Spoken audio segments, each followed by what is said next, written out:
Olá, futuras atuais empreendedores e empreendedoras de todo o Brasil. Convido vocês a virem comigo nesta encruzilhada de ideias e experiências que coloco numa sequência de vídeos denominados Empreendedorismo na Prática com Odilon. Muito prazer, Odilon. Iniciei no empreendedorismo com 22 anos de idade. Fundei e estruturei 11 empresas nos setores da indústria, do agro e do varejo.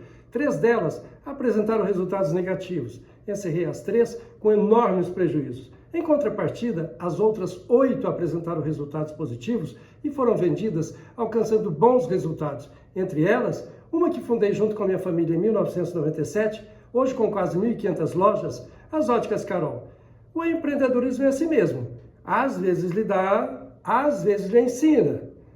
Cursei sem concluir Direito e também Psicologia. Fui diretor por mais de 15 anos do Siniop, Sindicato Interestadual da Indústria Ótica, diretor fundador da Biótica, Associação Brasileira de Ótica, e diretor da ACIB, Associação Comercial e Industrial de Barretos, cidade onde nasci e iniciei meu primeiro empreendimento.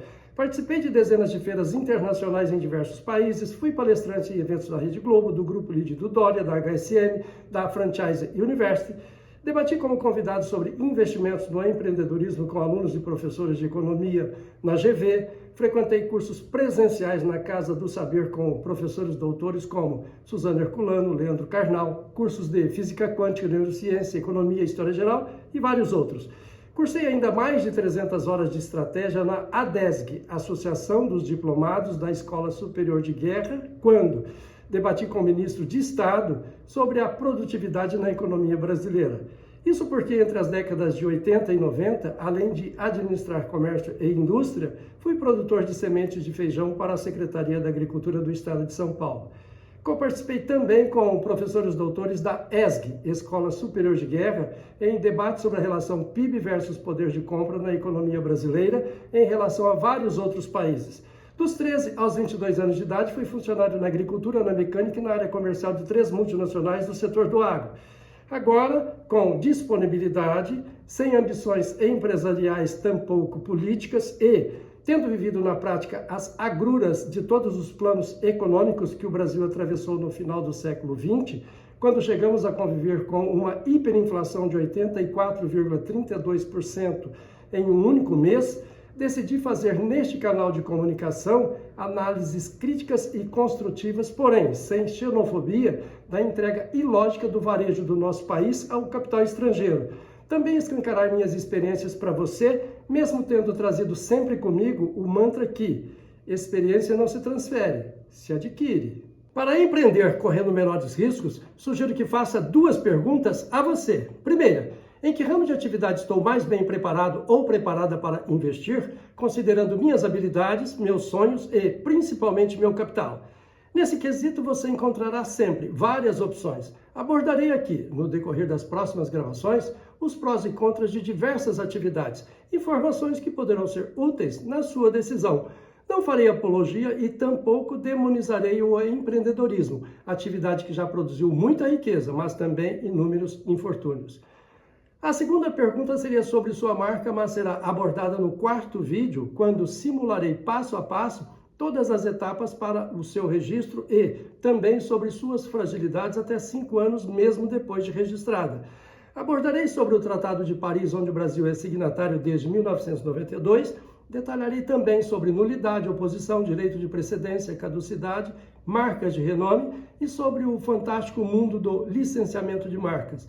Vou organizar nosso trabalho em capítulos, alternando ora as partes práticas e teóricas, ora a parte psicofilosófica, onde terei como missão estimular com exemplos efetivos o intraempreendedorismo e o processo de franqueamento. Por outro lado, desestimular o mais recorrente dos erros nos investimentos, o efeito manada, presente em todas as atividades, principalmente no financeiro. Vou mostrar nos próximos segundos uma história real contada pela revista Exame de julho de 2012 sobre o sucesso da TOTVS no intraempreendedorismo e também parte da história bem-sucedida no franqueamento ocorrida comigo, aproximando o conceito do franqueamento com o conceito do intraempreendedorismo.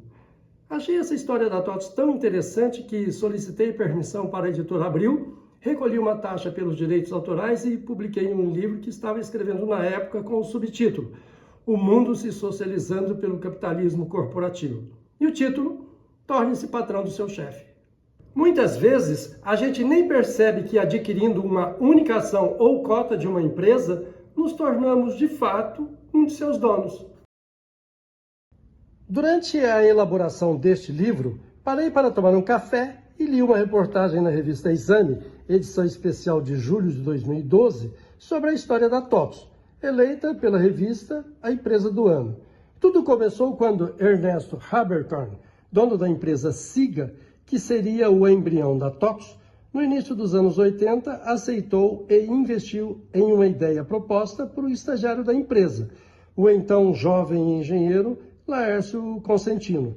Durante o almoço, Consentino propôs a elaboração de softwares para empresas de médio e pequeno porte e que seriam vendidos a um preço muito abaixo do que o mercado cobrava na época. Ernesto chegou a pensar que teria 90% do negócio e Consentino os outros 10%. Mas, no fim do almoço, o negócio estava selado em 50%, 50%. Neste caso, Consentino, o então empregado, tornou-se sócio do seu chefe e logo presidente da empresa. O que aconteceu depois, todos nós sabemos. Uma história de sucesso. Quando vendemos o controle das óticas Carol para o Marcos Amaro, ficou acordado que eu deixaria de ser o presidente da empresa. O novo presidente seria o Daniel Mandelli, ex-presidente da TAM, e eu passaria a ser o diretor de franquias. Aceitei o cargo e foi um período produtivo, apesar do aparente paradoxo. O Daniel como funcionário, mas presidente, e eu como segundo maior investidor da empresa, ocupando uma posição abaixo da dele. Eu era o patrão do meu chefe.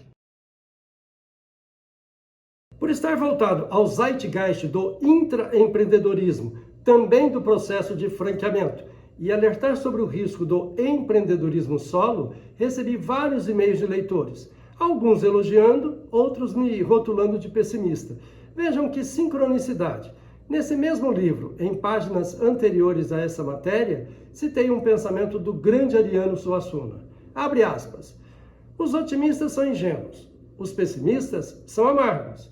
Mais vale ser um realista esperançoso. Fecha aspas. Não citei meu livro com o intuito de estimular suas vendas. Está esgotado desde que saiu a primeira edição. Planejei publicar edições revisadas e ampliadas, mas fui adiando por perceber o desenvolvimento na tecnologia da informação.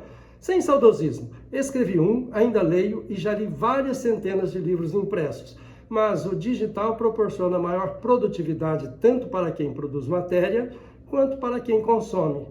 Entretanto, tenho que excluir desse tema produtividade os romances que somente a leitura nos livros impressos nos transporta a lugares insólitos.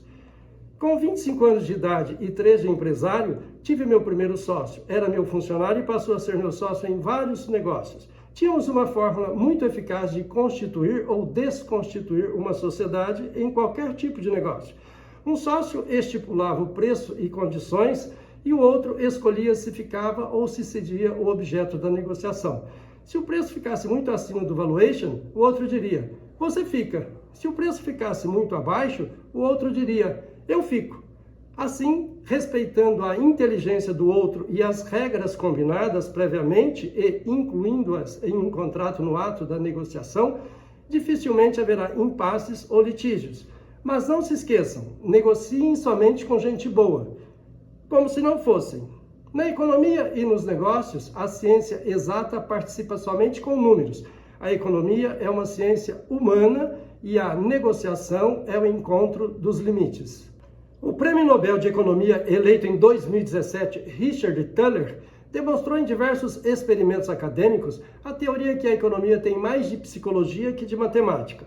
Vou citar um dos experimentos que o ajudou a conquistar o Prêmio Nobel, o jogo do ditador.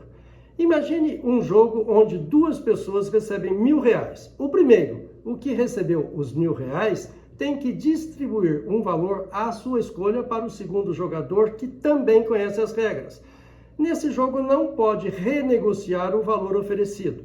Se o segundo jogador aceitar o valor, os dois ficarão com os respectivos valores e fim de jogo. Se não aceitar, ninguém receberá nada e fim de jogo também. E E o resultado foi que a maioria das propostas que não apresentavam um certo equilíbrio e sensatez não foram aceitas e os dois perderam. O sentimento de justeza pode ser mais forte que a possibilidade de um pequeno ganho. Muitos acharam melhor deixar o egoísta perder tudo. Pessoal, termino por aqui este primeiro vídeo, mas já pensando em aquecer os motores nesse nosso relacionamento, estou publicando junto com este primeiro vídeo o segundo e o terceiro, abordando sobre a cilada do dólar ouro de tolo, o perigo das empresas cavalo de Troia e outras espertezas mais. Vou deixar aqui um pensamento do poeta espanhol Antônio Machado, a quem dediquei a primeira página desse livro que escrevi em 2012 e que também foi citado na reinauguração do STF pela então ministra Rosa Weber. Abre aspas. Caminhante, não há caminho. O caminho se faz ao caminhar. Fecha aspas.